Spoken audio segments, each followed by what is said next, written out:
Thank you very much. I choose to speak in English as we like to think that this is an international conference. So, Enrico, thank you very much. Ladies and gentlemen, it's a pleasure to say a few words today.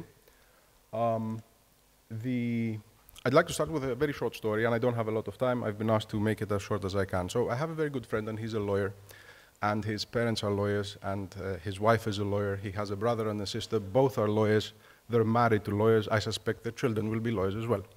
So we're having a discussion about 4 years ago, and they had just bought a very new car. And I was asking whether the car is insured. Obviously, it was insured for third-party liability, but it wasn't insured for own damages.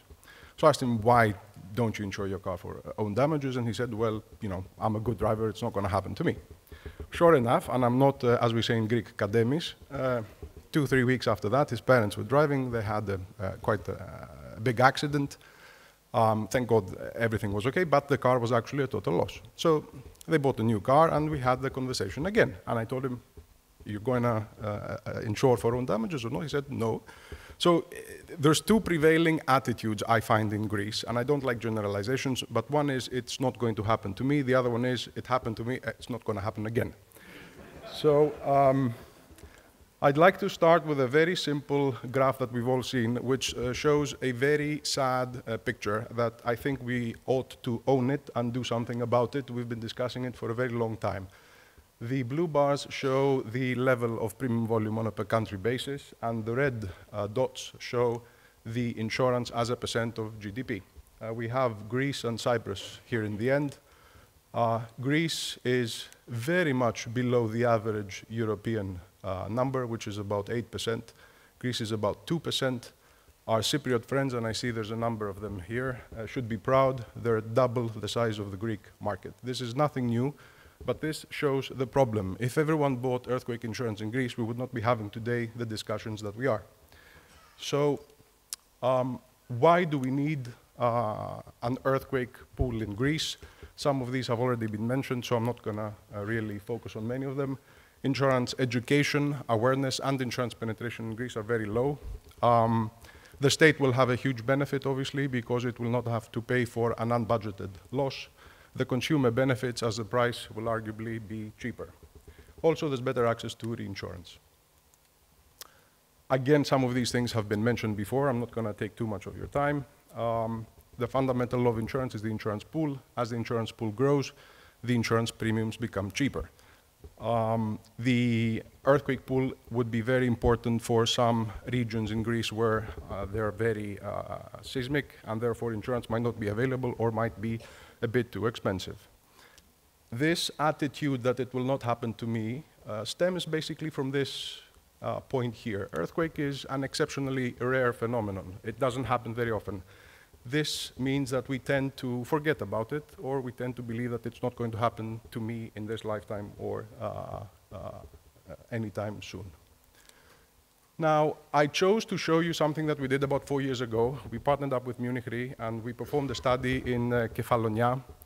And we chose Kefalonia very specifically because we thought that if there's one place in Greece where people understand earthquake, then that must be Kefalonia, because Kefalonia is very seismic. They have earthquakes every year, and we chose to make a market study to try and understand how people think about insurance and why they don't buy insurance or how much they buy insurance.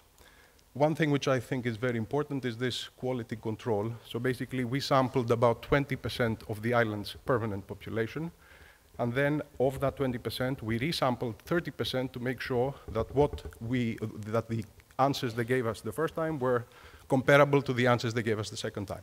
Now, this is probably the most important question that we asked, right? And it's a very simple question. It says, do you know whether you can buy private earthquake insurance? It doesn't say whether you've bought. It says, do you know that there is a thing that's called earthquake insurance and whether you can buy it? Now, here there's various different areas in Kefalonia, but let's just look at the average. 52% said yes. 48% said no. 48% of the people who were asked whether you know if you can buy insurance, earthquake insurance in Kefalonia, said that we didn't know that such a thing existed. Continuing on, the second question was, have you ever bought insurance against earthquake? 16% said yes, 84% said no. This is nothing new. What I would like to stress, though, is that we tend to think about insurance penetration in Greece, on the property side, excuse me, as being 15%. I would argue that if you take away the mortgages, the people that buy by choice in Greece earthquake insurance would be no more than 2 to 5%. It's a joke. I'm very sorry to be talking a little bit bacalica, but we have to do something about insurance education in our country. If we don't do something, then all the discussions that we have will lead to, I'm afraid, very little results.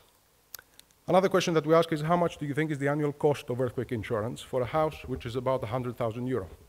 The gray bar here is, I don't know. But more importantly, that's 8% that thinks that the annual cost would be 300 euros. And there's 5% that thinks that the cost would be 500 euros. 500 euros on 100,000 is 5 per mil. We would all be very rich if that were the case.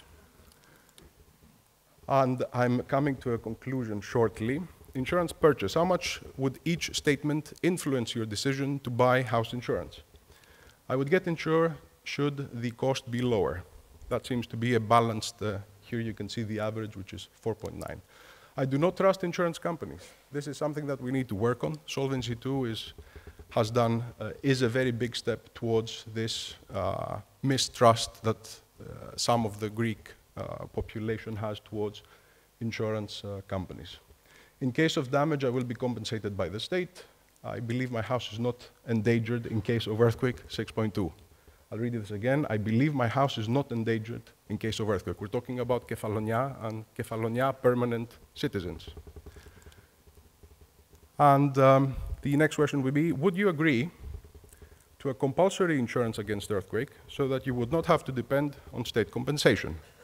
Now, there's two ways to flip a coin. I chose to see the 38%. 38% said yes, we would agree that earthquake insurance is compulsory in order to be protected better, as state compensation, we all know, is not really 100% indemnification. And lastly, I think, yes, this, again, about compulsory insurance. Why do you have a positive attitude towards compulsory house insurance? This is the 38 that said that we agree to being compulsory. And this 52%, you can't really tell with the colors, but it says because this is the only way to be compensated for sure. So there is a part of the population that genuinely believes that having a compulsory system makes sense because then we would be compensated timely and to the tune of what we had been insured for. Now, this is the executive summary of the study. I'm not going to go through it in the interest of time. Some key considerations for a successful pool. Insurance penetration should be maximized. This is an indirect way of saying that it probably should be compulsory. If it's not compulsory, then I fear that the pool would not be successful. It's to the benefit of the people and of the state to have a system that works. Cover should be offered on a first loss basis. Why? Because that's the simplest solution. It cannot be misinterpreted, and we won't get into long and lengthy discussions with our clients. Insurance industry should maintain the policy administration. Well, if we don't trust the insurance industry to do what it does, then who's going to do it? The pool should be adequately protected through a combination of reinsurance and reserving. Of course, it goes without saying. And probably number 5, which is perhaps the most important one, the state needs to buy in this solution. If the state is not behind us on this, then we will not do much. And we've been having discussions for a pool since the early 1980s. So it's been 40 years that we've been having this discussion. Hopefully, we will do something about it very, very soon. Now, final thoughts. This is a true story I'm going to tell you. Years ago, a Middle Eastern country was facing a very huge problem. It had about 40,000 deaths a year, 40,000 deaths a year because of road accidents. So they employed an international consultant. I see here we have one of them among us. He's smiling, or not maybe. And they tried to find a solution to the problem of having a very large number of deaths. And the consultant did his work, and then they came back and they said, very simple solution, you'll enforce people wearing a seatbelt. deaths dropped from 40,000 to less than 10,000 a year. So I'm a big fan of simple solutions, but you need to have simple solutions and then you need to be able to enforce these solutions. If you don't have either of the two, then it doesn't really work. Thank you very much. Hope I was brief enough. And of course, we're open to questions.